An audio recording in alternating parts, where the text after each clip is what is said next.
We are on the 6th of February in 1988. It's the All-Star Game in Chicago, and the stadium watches Michael Jordan and Dominique Wilkins competing against each other in the dunk contest. Dominique Wilkins has the advantage. He leads with 140 points out of 150. So to win the contest, Michael Jordan must do the perfect dunk. For his second try, he runs from the free throw line, jumps with the ball in one hand, and scores the dunk that will become one of the most legendary ones ever. Why? Because people thought he was flying. During this sequence, Michael Jordan was wearing the Air Jordan 3, a very special Air Jordan because it is the one that made Michael Jordan stay at Nike while he was about to leave the company. But who made him stay? Which brand was about to sign him? Hi everyone, my name is Arthur Berondi, and today in Sneak In, we talk about the secrets surrounding the Air Jordan 3.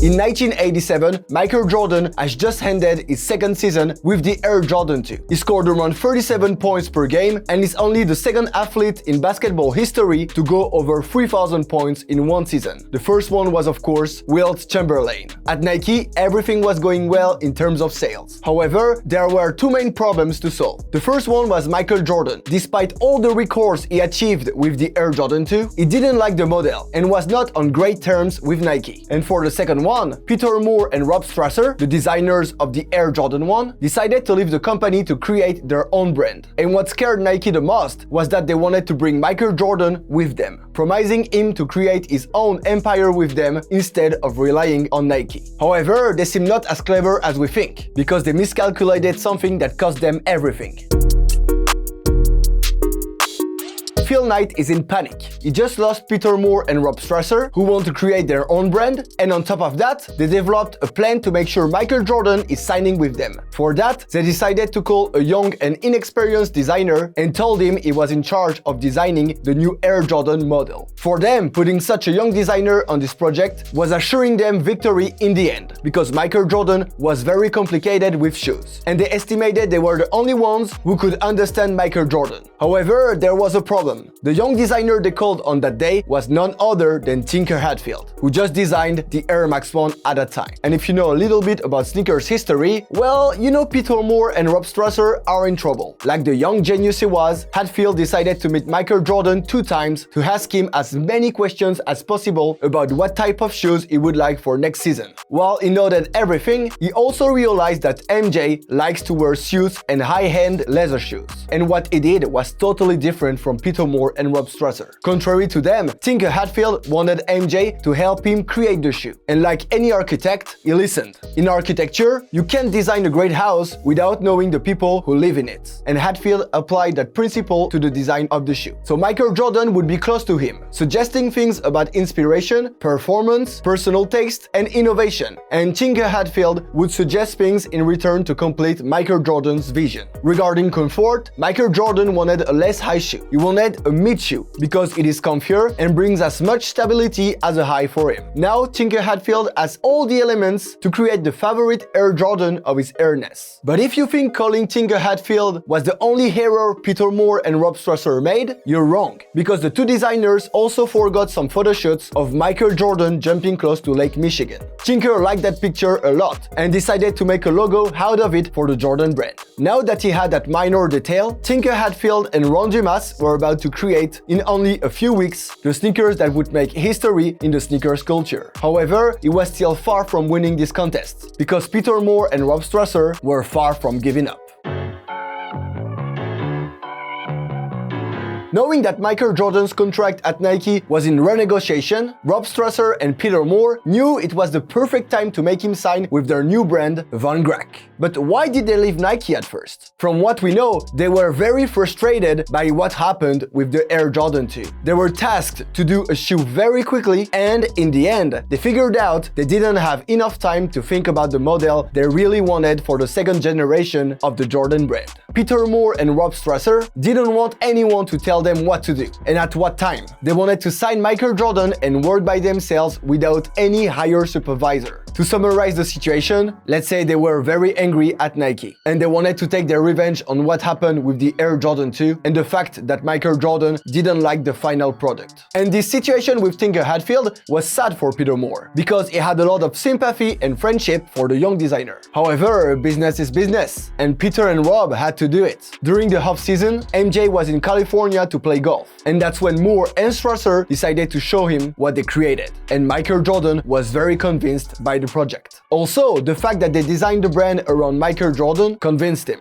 But before signing their contract, MJ wanted to see what Nike had to offer to him. However, he arrived at the meeting 4 hours late, because in his mind, he was already leaving Nike for Von Grack. So he sat down and said, "Alright, show me what you've got." He wasn't expecting anything from Nike, but he was curious. Saying this, Tinker Hatfield knew this would be the most important meeting of his life, and that he wouldn't get a second chance if he missed the opportunity. That's why he stood up and started asking questions to Michael Jordan. He asked him to recall what they decided together for his next shoe. He started to show some sketches, and Jordan was already surprised because, for the first time, someone actually listened to what he wanted for his next signature shoe. But Hatfield knew it wasn't enough to convince Michael Jordan. That's why, without telling his bosses, he brought a prototype of the shoe under a black cover. And here it was, the revolution of the Jordan brand.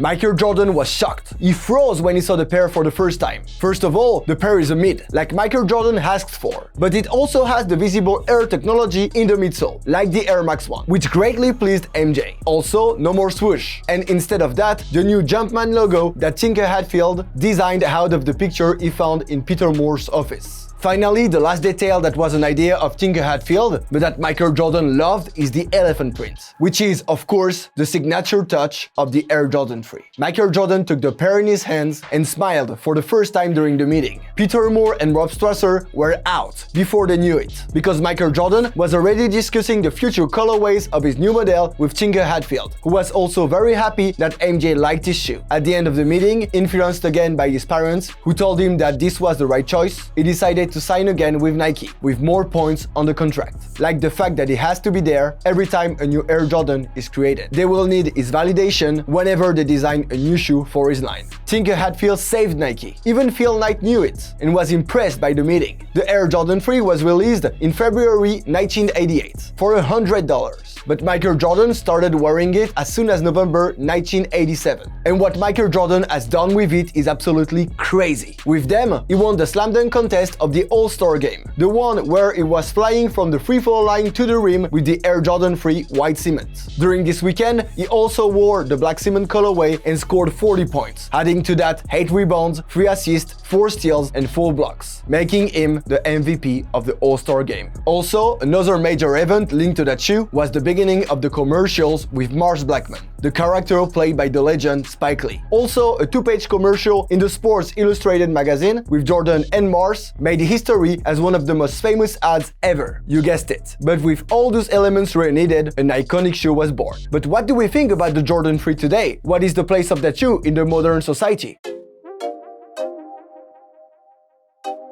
Regarding iconic colorways, the Air Jordan 3 has nothing to envy to the other models. First of all, the white cement, which has been reedited recently, is a pure grail for the OG sneakers addict, as well as the black cement. But these were not the only colorways Michael Jordan wore on a basketball court. He switched to the fire red colorway during the 1988 playoff and at the start of the 1988-89 season. Also, many years later, when he was playing at the Washington Wizards, he wore the iconic true blue colorway, which was a PE, a player exclusive until 2023. And I don't know about you, but I was very excited when they released that colorway. It's like releasing a hidden legend, like a Ray Allen PE. But why now? What happened so that Nike started releasing such Jordan 3s for us? Well, it's been 2 years that the Jordan 3 has been gaining popularity among the Jordan models. First of all, it is undoubtedly in the top 5 of the most liked Jordans in history. Also, it has some fantastic collaborations that made it a model to remember in the modern days. In 2018, just Justin Timberlake worked with Tinker Hatfield to create the Air Jordan 3 Timberlake for the Super Bowl, a black, white and red shoe with the signature of both creators on the tongue. Also, it has a swoosh, which was missing from the Jordan 3 when it was first released, and I'm sure Michael Jordan didn't like that feature. The shoe was sold online, but also at the singer's pop-up shops during his concerts. Sold today for more than $1,000, it is one of the most expensive Jordan 3s up to this date. More recently, A Ma Manière also worked on the Jordan 3, producing one of the most beautiful and classy Air Jordans ever. The pair is a mix of white, yellow, gray and purple colors, and it combines leather and suede with both brands on the tongues. The Jumpman logo can be seen on the right and the A Ma Manière logo on the left. Finally, to conclude with the collaborations, it is impossible not to mention the Jordan 3 Eminem. Like Justin Timberlake in 2018, he rocked these for his performance at the Super Bowl. Inspired by the fire red colorway, it has many references to the rapper, like the E on the tongue and the Shady Records logo. Finally, behind the shoe, a patch where "Hi, my name is Slim Shady" is on the heel, just at the top of the elephant print.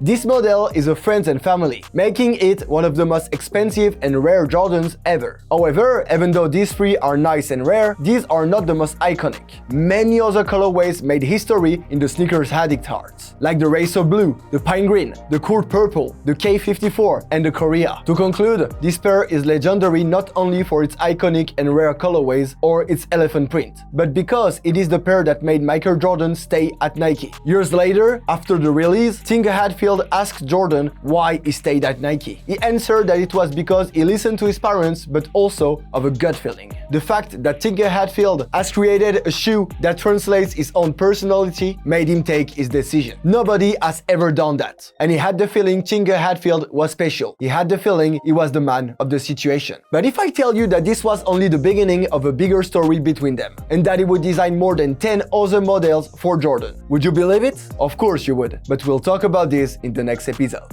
And that's it for this video. I hope you liked it, and if you did, don't hesitate to put a comment down below to tell me what you think about the Jordan 3. Also, consider subscribing to the channel if it's not already done. Finally, we would like to thank our partner Kiki Kicks, who lent me a few Jordan 3s in this video. They are behind me. Don't hesitate to check their Instagram down below. Thanks for watching and see you soon on Sneak on Air.